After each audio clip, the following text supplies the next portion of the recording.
Bonjour, je vous fais ici une nouvelle vidéo qui sert d'introduction au chapitre angle. On va d'abord se demander qu'est-ce qu'un angle? Eh bien, un angle, c'est une portion du plan délimitée par deux demi-droites de même origine. Ici, ce sont les demi-droites tracées en bleu. Ces deux demi-droites sont les côtés de l'angle. Et l'origine des deux demi-droites, ici le point rouge c'est l'origine commune aux deux demi-droites, ça s'appelle le sommet de l'angle. Alors, là je vous ai tracé deux demi-droites qui ont la même origine, donc la demi-droite OX et la demi-droite OY. Là, elles forment un angle bleu, mais elles forment aussi l'angle rouge. L'angle bleu est ce qu'on appelle un angle saillant. L'angle rouge est ce qu'on appelle un angle rentrant. Eh bien, au collège, nous utilisons uniquement des angles saillants. Donc là, je viens de vous tracer un angle. Cet angle, il est formé par deux demi-droites, la demi-droite AX et la demi-droite AY.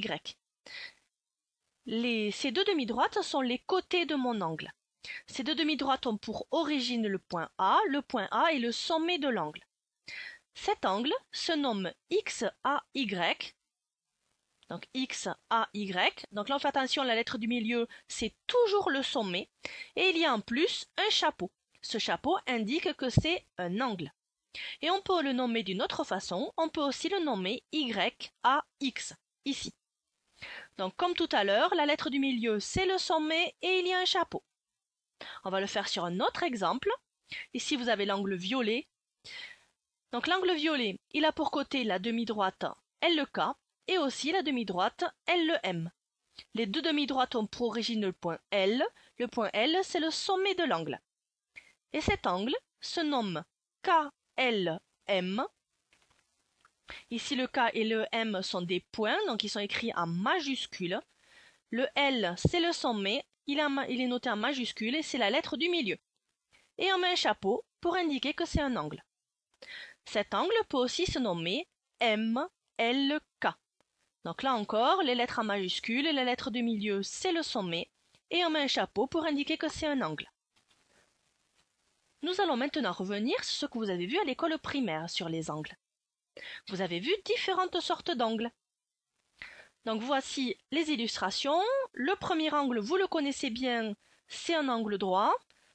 C'est l'angle droit d'une équerre. Ici, les deux côtés, ils sont perpendiculaires. À côté, vous avez un angle qui est plus petit qu'un angle droit. C'est ce qu'on appelle un angle aigu. Et le troisième est un angle qui est plus grand qu'un angle droit. C'est un angle obtus. Au collège, c'est ce qu'on appelle la nature des angles. Voici deux autres angles particuliers. Alors, vous avez ici deux demi-droites, la demi-droite bleue et la demi-droite rouge. Donc la demi-droite bleue, c'est la demi-droite OX, la demi-droite rouge, c'est la demi-droite OY. Eh bien, ces deux demi-droites sont confondues. Eh bien, dans ce cas-là, elles forment un angle nul. Ici, on a la demi-droite rouge qui est la demi-droite OX et la demi-droite bleue qui est la demi-droite OY qui sont dans le prolongement l'une de l'autre. Eh bien, l'angle jaune, dans ce cas-là, on dit que c'est un angle plat. Je vous demande quelle est la nature des angles ci-dessous. Donc vous avez 6 angles. Je vous demande si ces angles sont des angles aigus, droits ou obtus. Donc je vous conseille de mettre la vidéo en pause pour réfléchir. Et ensuite, on passe à la correction. Donc l'angle 1, c'est facile, il y a le codage, c'est un angle droit. L'angle 2, il est plus petit qu'un angle droit, c'est donc un angle aigu. L'angle 3, il est plus grand qu'un angle droit, c'est un angle obtus.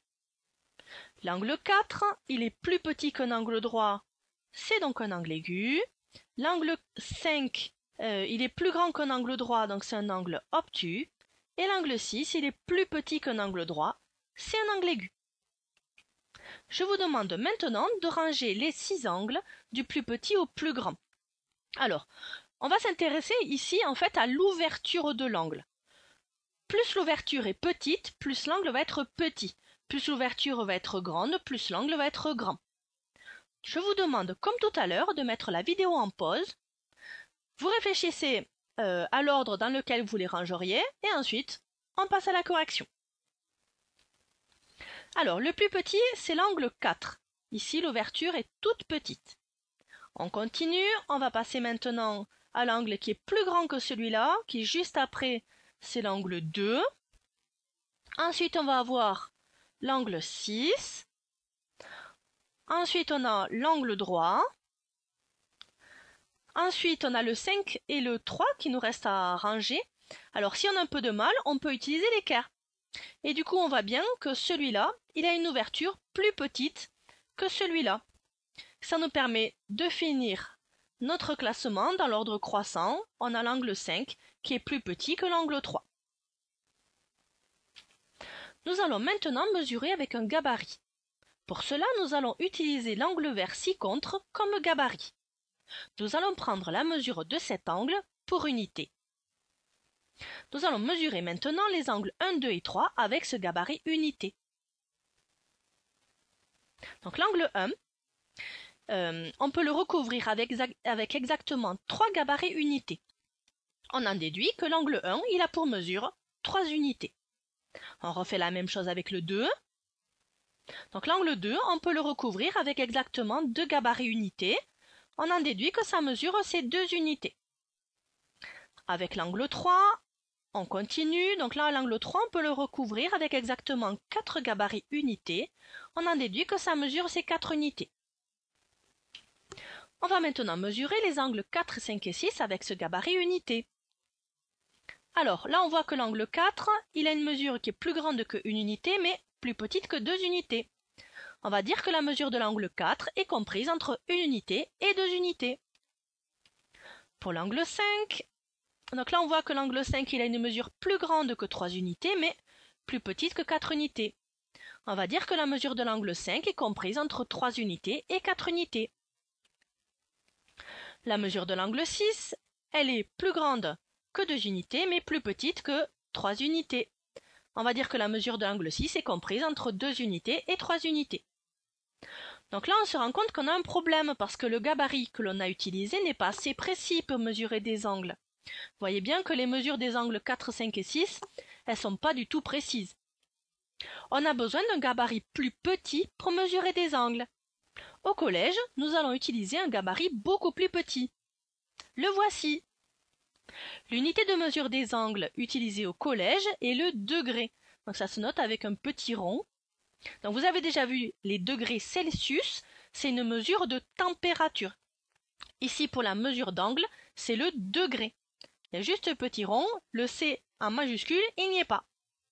C'est une autre unité.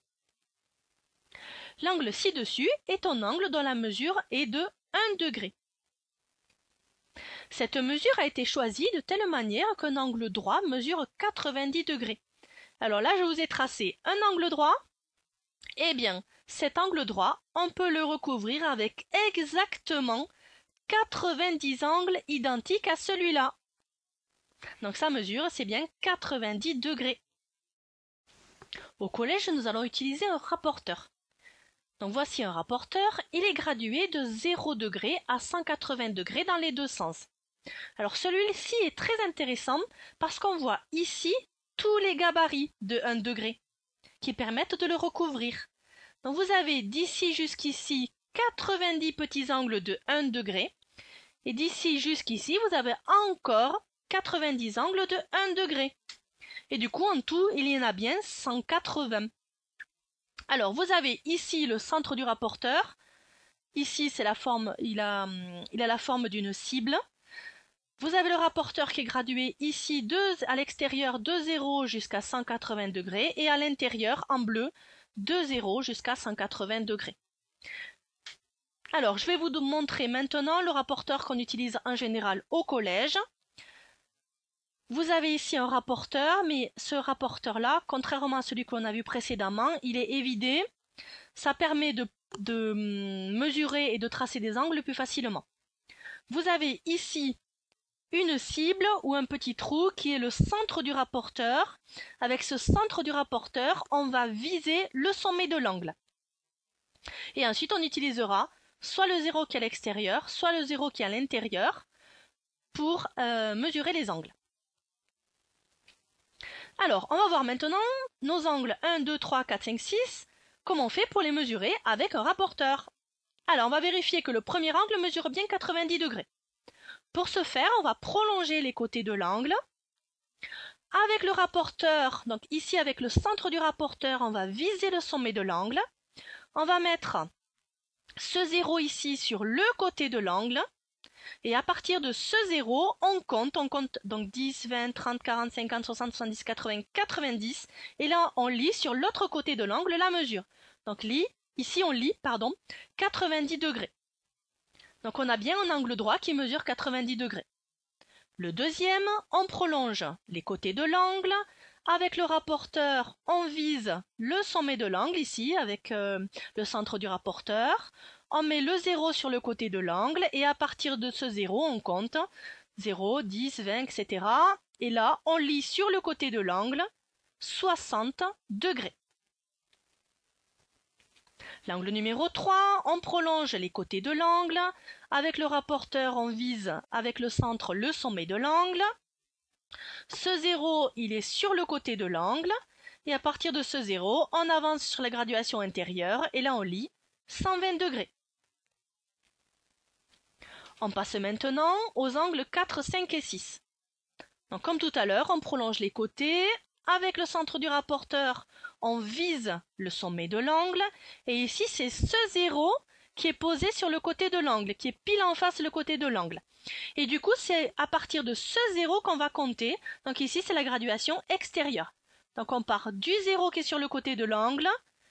Et on voit quand est-ce qu'on rencontre l'autre côté de l'angle. Et ça nous permet de lire ici la mesure de l'angle. Cet angle, il mesure 40 degrés.